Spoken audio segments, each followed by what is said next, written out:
What we have now been studying for some time in our group lectures is meant as a completion or expansion of the subjects that have occupied us during the winter.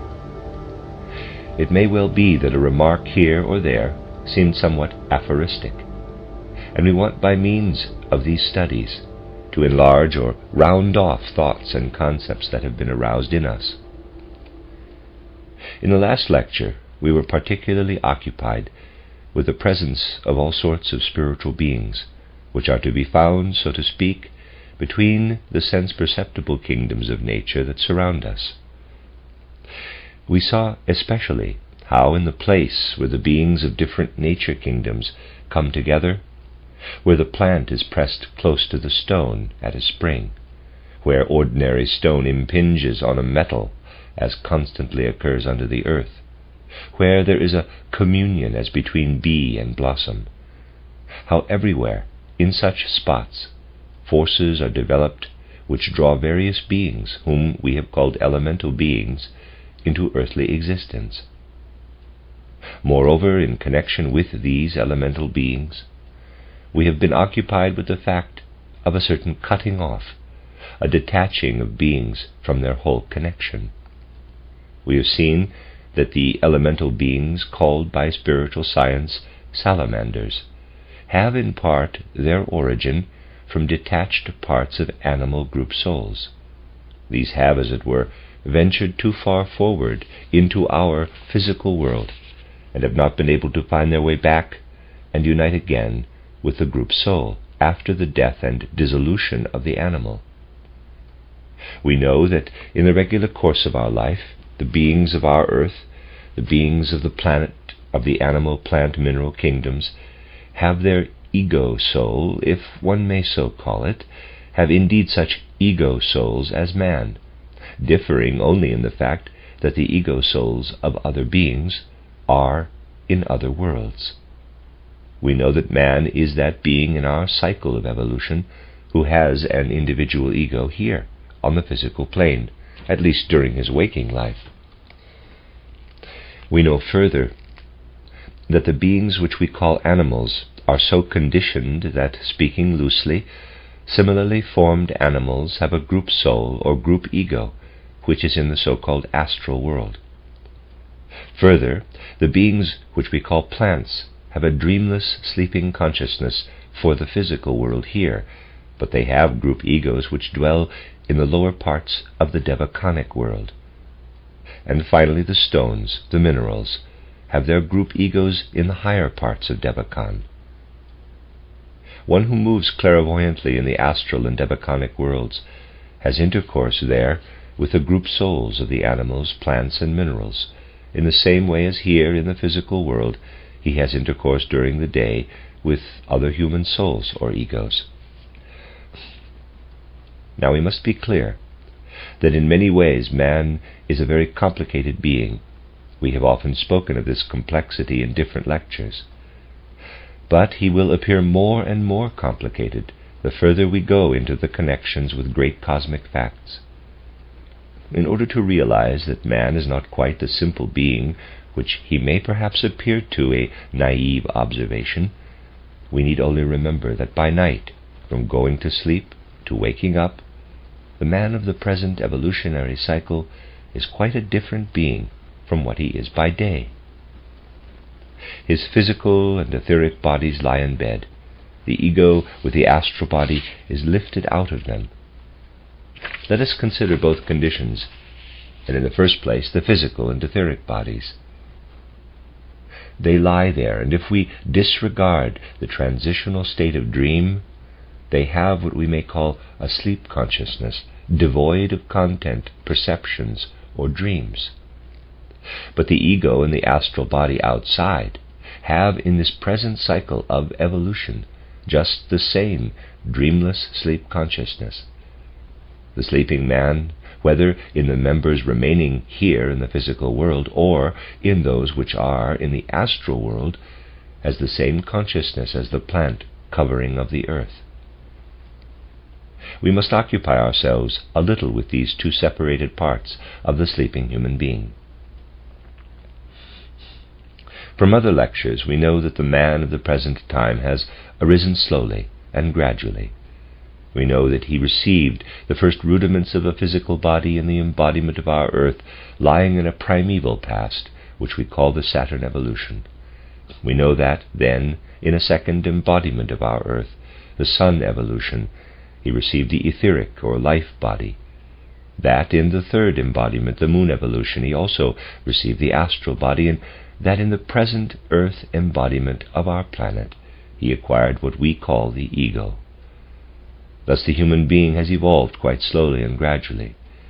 This physical body, which man bears today, is actually his oldest part, the part that has gone through most metamorphoses. It has undergone 4 changes.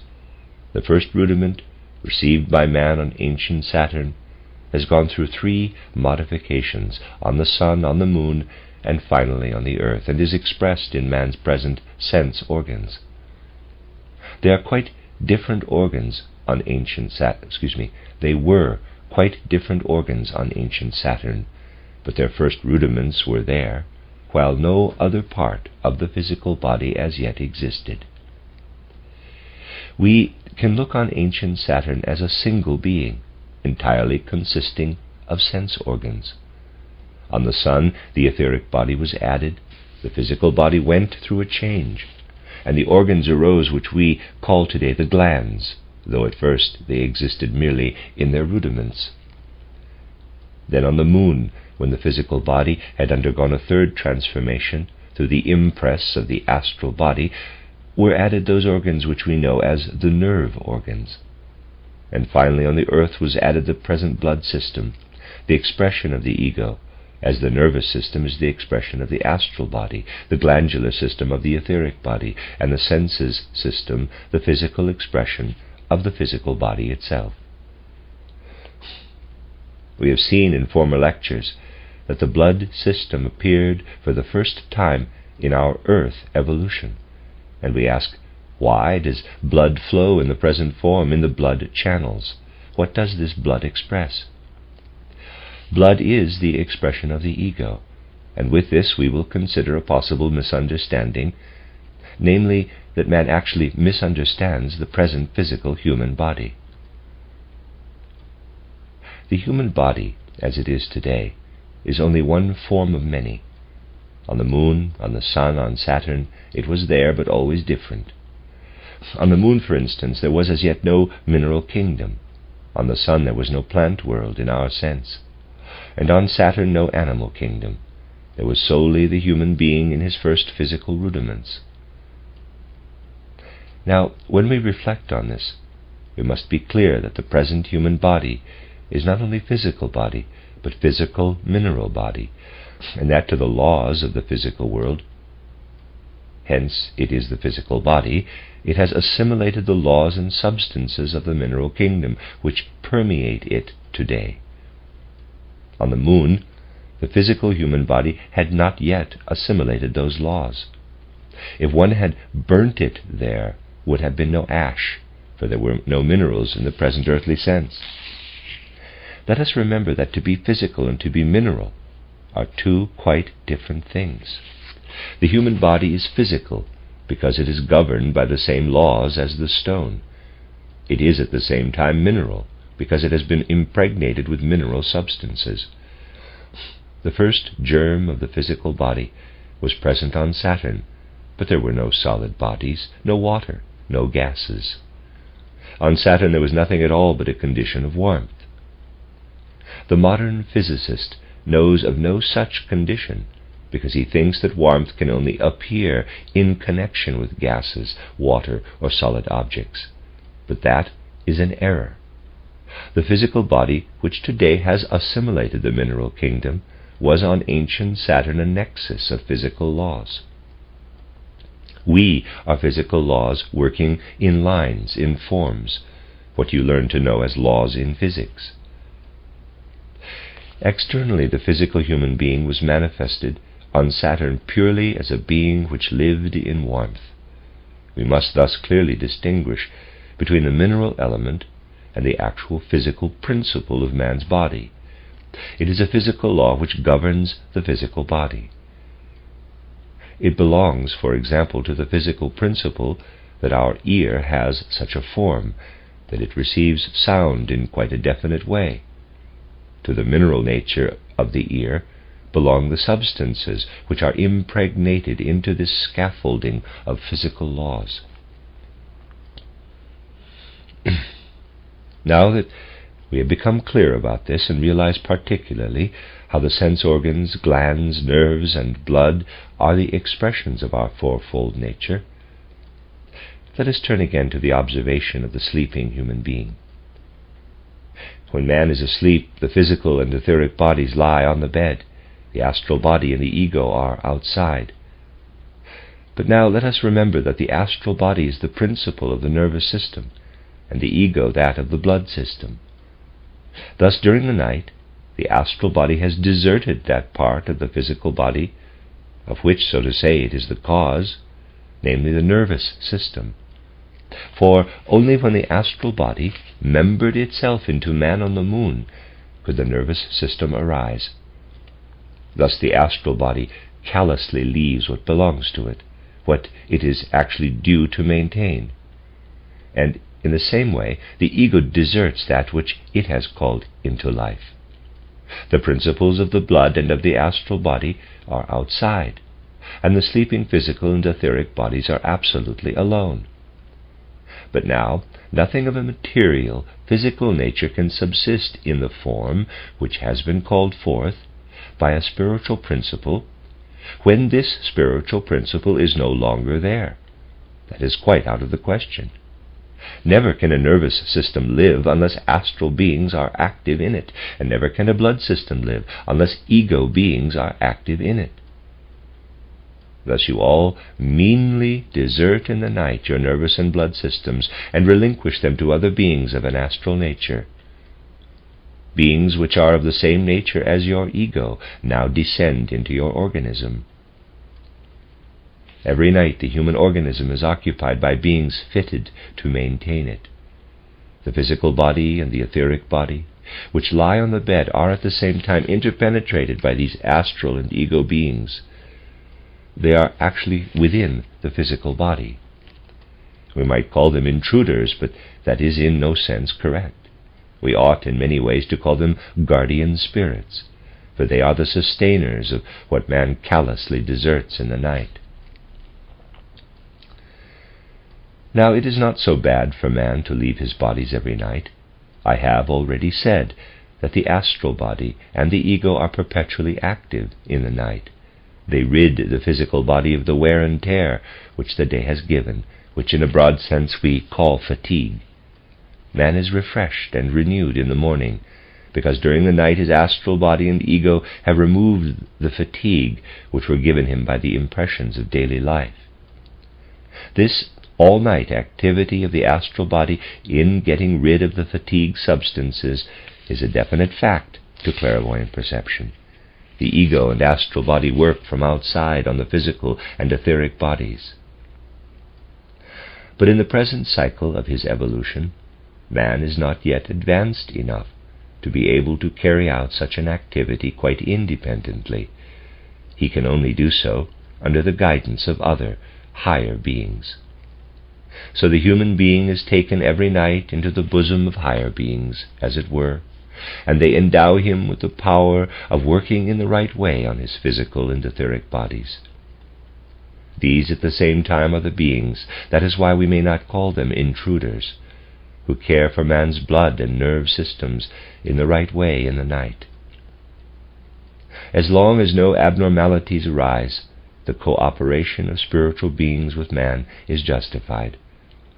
But such irregularities can very well enter, and here we come to a chapter of spiritual science which is extraordinarily important for the practical life of the human soul. One would like it to be known in the widest circles, and not only theoretically, but as giving the foundation for certain activities of the human soul life. It is not generally imagined that the facts of the soul life have a far-reaching effect. In certain connections I have also called your attention to the fact that it is only when viewed in the light of spiritual science that events in the life of the soul can find their true explanation. We all know the deep significance of the statement, quote, regarded from the spiritual scientific aspect, a lie is a kind of murder, unquote. I have explained that a sort of explosion really takes place in the astral world when man utters a lie, even in a certain way if he only thinks it. Something takes place in the spiritual world when man lies, which has a far more devastating effect for that world than any misfortune in the physical world. But things which one relates at a certain stage of spiritual scientific observation, characterizing them as far as is possible then, gain more and more clearness and confirmation when one advances in the knowledge of spiritual science. Today we shall learn of another effect of lying, slandering, although these words are not used here in the ordinary crude sense. When, more subtly, out of convention, for instance, or out of all sorts of social or party considerations, people color the truth, we there have to do with a lie in the sense of spiritual science. In many respects, man's whole life is saturated, if not with lies, yet with manifestations bearing an untruthful coloring. The enlightened materialist can, at any rate, see that an expression is made on his physical body if he receives a blow on the skull from an axe, or if his head is cut off by the railway, or he has an ulcer somewhere, or is attacked by bacilli. He will then admit that effects are produced on the physical body. What is not usually considered at all is that man is a spiritual unity, that what happens in his higher members, the astral body and ego, has positive effect right down into his physical nature. It is not considered, for instance, that the uttering of lies and untruthfulness, untruth even in the affairs of life, has a definite effect on the human physical body. Spiritual vision can experience the following. If a person, let us say, has told a lie during the day, its effect remains in the physical body and is to be seen by clairvoyant perception while the person sleeps. Let us suppose this person is altogether untruthful, piling up lies. Then he will have many such effects in his physical body. All this hardens, as it were, in the night, and then something very important happens. These hardenings, these enclosures in the physical body, are not at all agreeable to the beings who from higher worlds must take possession of the physical body in the night and carry out the functions otherwise exercised by the astral body and ego. The result is that in the course of life, and by reason of a body diseased, one might say, through lies, portions of those beings who descend into man at night become detached. Here we have again detachment processes, and they lead to the fact that when a man dies, his physical body does not merely follow the paths which it would normally take. Certain beings are left behind, beings which have been created in the physical body through the effect of lying and slander, and have been detached from the spiritual world. Such beings, detached in this circuitous way, now flit and whir about in our world, and belong to the class that we call phantoms. They form a certain group of elemental beings, related to our physical body, and invisible to physical sight. They multiply through lies and calumnies, and these in actual fact populate our earthly globe with phantoms. In this way we learn to know a new class of elemental beings. But now, not only lies and slanders, but also other things belonging to the soul life produce an effect on the human body. It is lies and slanders which so act on the physical body that a detaching of phantoms is caused. Other things again work in a similar way on the etheric body. You must not be amazed at such phenomena of the soul. In spiritual life, one must be able to take things with all calmness. Matters, for example, which have a harmful result on the etheric body are bad laws or bad social measures prevailing in a community. All that leads to want of harmony, all that makes for bad adjustments between man and man. works in such a way through the feeling which it creates in the common life that the effect is continued into the etheric body. The accumulation in the etheric body, caused through these experiences of the soul, brings about again detachments from the beings working in from the spiritual worlds, and these likewise are now to be found in our environment. They are spectres or ghosts. Thus these beings that exist in the etheric world, the life world, we see grow out of the life of men. Many a man can go about amongst us, and for one who is able to see these things spiritually, his physical body is crammed, one might say, with phantoms, his etheric body crammed with spectres, and as a rule after a man's death or shortly afterward, all this rises up and disperses and populates the world. So we see how subtly the spiritual events of our life are continued, how lies, calumnies, bad social arrangements deposit their creations spiritually among us on our earth. But now you can also understand that if in normal daily life the physical body, etheric body, astral body, and ego belong together, and the physical body and etheric body have to let other beings press in and act upon them, then the astral body and the ego are not in a normal condition either. At any rate, they are in a somewhat different position as regards the physical and etheric bodies. These two have in sleeping man the consciousness of the plants, but the plants, on the other hand, have their ego above in Devakan. Hence, the physical and etheric bodies of sleeping man must likewise be sustained by beings which unfold their consciousness from Devakan. Now it is true that man's astral body and ego are in a higher world, but he himself also sleeps dreamlessly like the plants. That the plants have only a physical and an etheric body, and that man in his sleeping condition possesses further an astral body and ego, makes no difference as regards the plant nature. True, man has been drawn upward into the spiritual, the astral world, but yet not high enough upward with his ego to justify the sleep condition.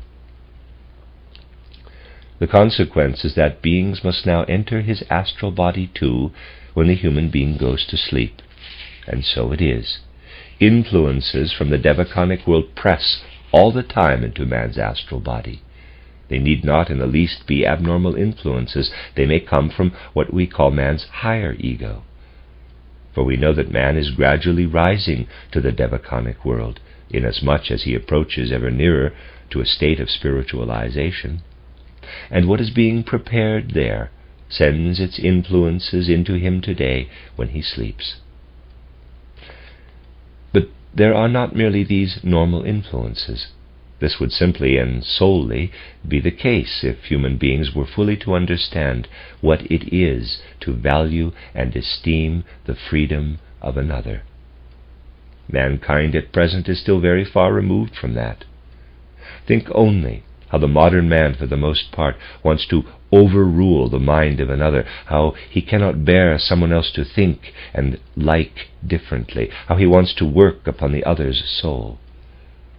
In all that works from soul to soul in our world, from the giving of unjustifiable advice to all those methods which men employ in order to overwhelm others, in every act that does not allow the free soul to confront the free soul, but employs even in the slightest degree forcible means of convincing and persuasion, in all this forces are working from soul to soul, which again so influence these souls that it is expressed in the night in the astral body. The astral body gets those enclosures, and thereby beings are detached from other worlds and whir through our world again as elemental beings. They belong to the class of demons. Their existence is solely due to the fact that intolerance and oppression of thought have in various ways been used in our world. That is how these hosts of demons have arisen in our world. Thus we have learned again today to know of beings which are just as real as the beings which we perceive through our physical senses, and which very definitely produce effects in human life. Humanity would have advanced quite differently if intolerance had not created the demons which pervade our world, influencing people continually. They are at the same time spirits of prejudice. One understands the intricacies of life when one learns about these entanglements between the spiritual world in the higher sense and our human world. All these beings, as we have said, are there, and they whiz and whir through the world in which we live. Now let us remember something else, which has also been said before. We have pointed out that in the man of the last third of the Atlantean age, before the Atlantean flood, the relation of etheric body to physical body was quite different from what it had been earlier. Today the physical part of the head and the etheric part practically coincide. That was quite different in ancient Atlantis. There we have the etheric part of the head projecting far out, especially in the region of the forehead. We now have a central point for the etheric and physical parts approximately between the eyebrows. These two parts come together in the last third of the Atlantean age, and today they coincide. Thereby man is able to say I to himself and feel an independent personality. Thus the etheric and physical bodies of the head have joined together. This has come about so that man could become the sense being that he is within our physical world, so that he can enrich his inner life through what he takes in through sense impressions, through smell, taste, sight, and so on. All of this becomes embodied in his inner being, so that having obtained it, he can use it for the further development of the whole cosmos. What he thus acquires can be acquired in no other way, and therefore we have always said we must not take spiritual science in an ascetic sense, as a flight from the physical world. All that happens here is taken with us out of the physical world, and it would be lost to the spiritual world if it were not collected here first. But humanity is now getting nearer and nearer to a new condition. In this post-Atlantean age, we have gone through various culture epochs, the old Indian, the ancient Persian, lying before the time of Zarathustra, then the epoch which we have called the Babylonian, Assyrian, Chaldean, Egyptian, then the Greco-Latin, and now we stand in the fifth culture epoch of the post-Atlantean age. Ours will be followed by a sixth and a seventh epoch, whereas in the course of past ages and up to our own time, the united structure of our etheric and physical bodies has always grown firmer, more closely united inwardly. Man is approaching a period in the future when the etheric body gradually loosens itself again and becomes independent. The way back is taken. There are people today who have a much looser etheric body than others. This loosening of the etheric body is only right for man if during his different incarnations in those culture epochs he has absorbed so much into himself that when his etheric body goes out again, it will take with it the right fruits from the physical sense world of the earth, fruits suitable for incorporation into the increasingly independent etheric body. The more spiritual are the concepts which man finds within the physical world, the more he takes with him in his etheric body. All the utilitarian ideas, all the concepts bound up with machine and industry, which only serve outer needs and the outer life, and which man absorbs in our present earthly existence, are unsuitable for incorporation in the etheric body. But all the concepts he absorbs of the artistic, the beautiful, the religious, and everything can be immersed in the sphere of wisdom, art, religion, all this endows man's etheric body with the capability and possibility of being organized independently. Since this can be seen in advance, It has often been emphasized here that the world conception of spiritual science must send its impulses and activities into practical life. Spiritual science must never remain a conversational subject for tea parties or any other pursuit apart from ordinary life. It must work its way into the whole of our civilization. If spiritual scientific thoughts are one day understood, then men will understand that everything our age accomplishes must be permeated by spiritual principles. Many human beings, among them Richard Wagner, foresaw in certain fields such a penetration with spiritual principles. Someday, men will understand how to build a railway station so that it streams out truth like a temple and is in fact simply an expression suited to what is within it. There is still very much to do. These impulses, therefore, must be effective, and they will be effective when spiritual scientific thoughts are more fully understood. I still have a vivid recollection of a rectorial address given about 25 years ago by a well-known architect. He spoke about style in architecture and uttered the remarkable sentence, quote, "Architectural styles are not invented. They grow out of the spiritual life," unquote. At the same time, he showed why our age, if indeed it produces architectural styles, only revives old ones and is incapable of finding a new style because it has as yet no inner spiritual life. When the world creates spiritual life again, then all will be possible. Then we shall feel that the human soul shines toward us from all we look at, just as in the Middle Ages every lock on a door expressed what man's soul understood of outer forms. Spiritual science will not be understood till it meets us everywhere in this way, as if crystallized in forms. But then mankind too will live as spirit in the spirit. Then, however, man will be preparing more and more something that he takes with him when he again rises into the spiritual world, when his etheric body becomes self-dependent. Thus must man immerse in the spiritual world if evolution is to go further in the right way. Nothing symbolizes the permeation of the world with the Spirit so beautifully as the story of the miracle of Pentecost. When you contemplate it, it is as though the interpenetration of the world with spiritual life were indicated prophetically through the descent of the fiery tongues.